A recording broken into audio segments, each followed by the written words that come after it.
Je vais vous expliquer ici le principe du test d'Ousterlony à partir d'un travail déposé sur l'Académie de Créteil.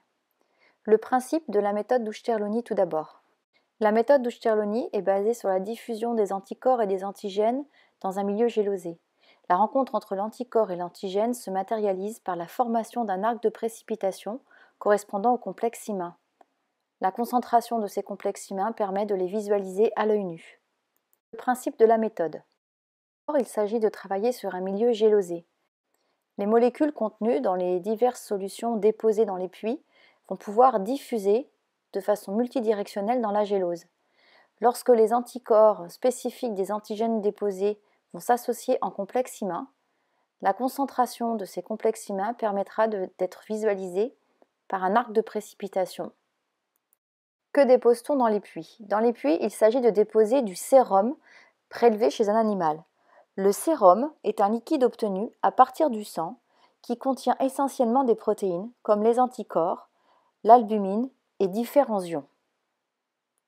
Il est possible par exemple de déposer du sérum de porc dans le premier puits, de déposer du sérum de lapin dans le deuxième puits, de déposer des albumines de bœuf dans le troisième puits, de déposer du sérum de bœuf dans le quatrième puits et au centre, de déposer du sérum de lapin qui aura été au préalable mis en contact avec de l'albumine de bœuf.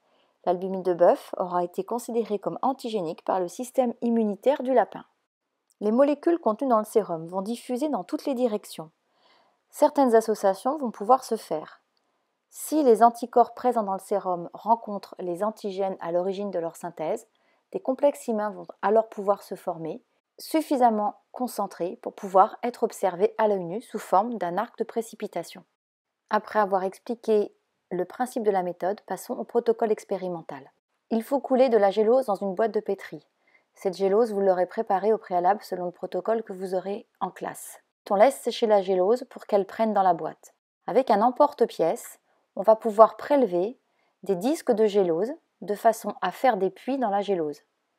Dans ces puits, on peut ensuite déposer les solutions moléculaires que l'on souhaite tester. Nous attendrons 1 heure que les molécules diffusent sur la gélose. Nous localiserons ensuite les arcs de précipitation pour pouvoir en déduire les lieux où se sont formés les complexes IMA. Évidemment, ces solutions moléculaires vont varier en fonction du problème initial que vous avez et des associations de complexes IMA que vous voulez mettre en évidence.